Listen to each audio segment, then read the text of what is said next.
Hi guys, welcome back to the channel.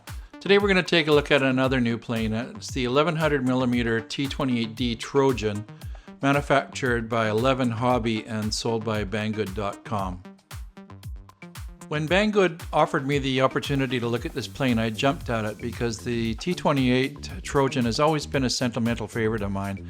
The Park Zone T-28 was my very first plane and I still enjoy it today. What's in the box?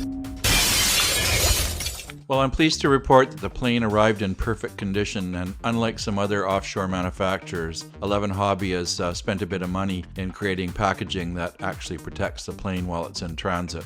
And it's so much nicer that the plane can travel several thousand miles and arrive at your door in perfect condition.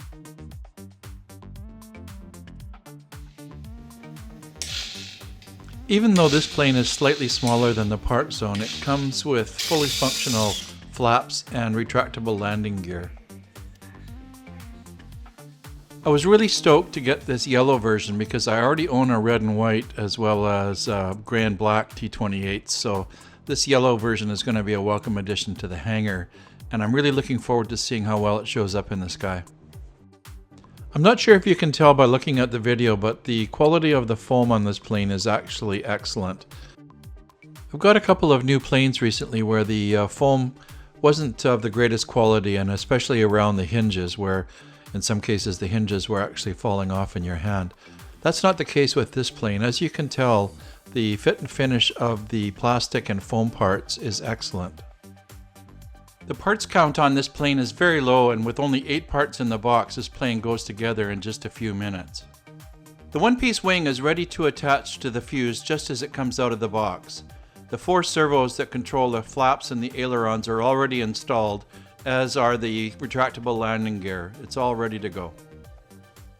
If you'd like to have a little flexibility about where you place the receiver inside the fuse, get yourself a couple of 6-inch Servo Extensions, because 2 of the leads that exit the wing are very short and it will limit where you can place the receiver.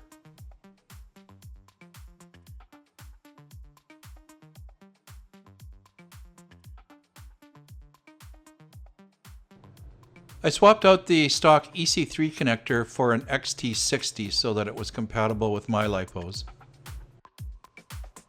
I know it's a small thing, but it's the small things that count, right? So 11 Hobby has done something that a lot of other manufacturers can learn from, and they installed a plywood base for the battery, and they've run the Velcro straps through slots cut in the plywood. So this provides a very secure way for you to strap down your battery, and it's a much better alternative than having to glue the Velcro straps into the foam fuse itself.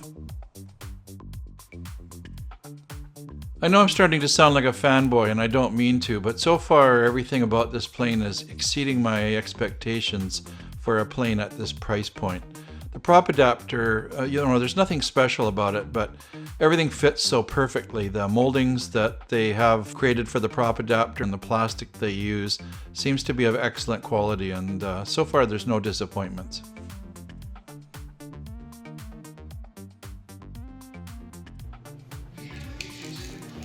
Attaching the tail feathers just takes a minute or so, and with the quality of the moldings that they use, and you see the plastic on the tail that the horizontal stab fits into, it's a perfect fit. It's just absolutely precise, and it's far superior to some of the other manufacturers where you have to sort of measure the horizontal stab, from wingtips and then apply tape and things like this. There's just 2 screws that hold the horizontal stab on, and everything aligned perfectly. So I'm pretty happy with this part of the assembly.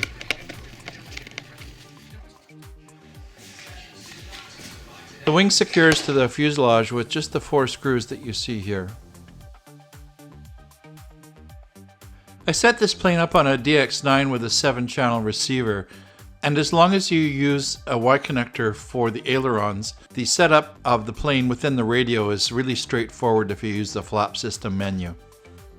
I think it's awesome that a plane this small comes equipped with retractable landing gear, but between you and me, I'm a little concerned about the weight that they add to the plane and the effect it might have on the plane's performance. But I'm going to reserve judgment until we get a chance to maiden this thing. It is really cool to have retracts for sure.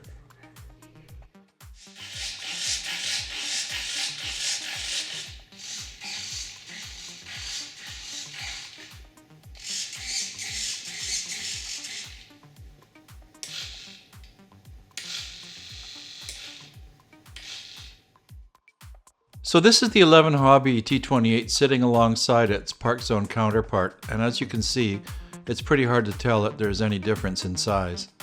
There is, however, quite a difference when it comes to the weight. The 1100mm T-28 weighs 12 ounces more than the Park Zone, largely as a result of the extra servos for the flaps and of course the retractable landing gear. Here's a quick size comparison with the 1400mm version from FMS. As you can see, the plane comes equipped with a 35-36 850 kV motor and a 40 amp ESC that's rated for 4S. So although the plane is spec'd out as a 3S 2200 plane, you know what I'm thinking. The ESC lives in a small hole above the motor, and as you can see, the dummy radial engine in the cowl blocks much of the air that you would prefer to have passing over the ESC to cool it. Although you would never really want to do this to a scale plane, my original Park Zone T-28 has become a basher. It's just a really super fun plane. I put a 35-36 1100 kV motor in it, backed up with a 60 amp ESC, and it actually flies right out of your hand without even having to toss it. It's got unlimited vertical, and it's just really a lot of fun to fly. Anyway, when I first did this, the engine, or the motor rather, and the ESC came down quite hot. So I was a little bit nervous about that, so I took the entire dummy radial engine out of the cowl, and it comes down cold now. So whenever I can, I always try to get as much air as I can over the components.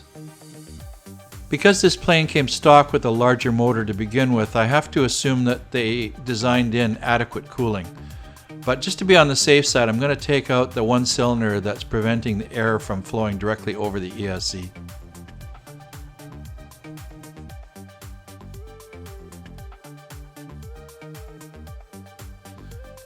Once you get the plane back together, it's pretty hard to tell that cylinder's missing, and I'm much happier knowing that there's some air getting direct access to the ESC.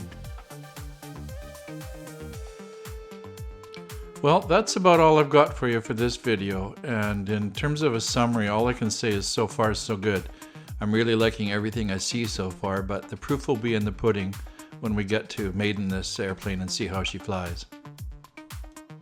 You can't believe how painful it was to make this video. It took 10 or 20 times longer than it should have because my PC and my software is so ancient that it just finally bit the dust, and it's been crashing about, every minute it's been crashing, and it's just been driving me crazy.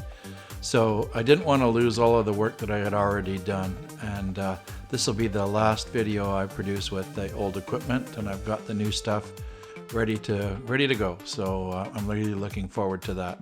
So until next time, take care, bye bye, and happy flying.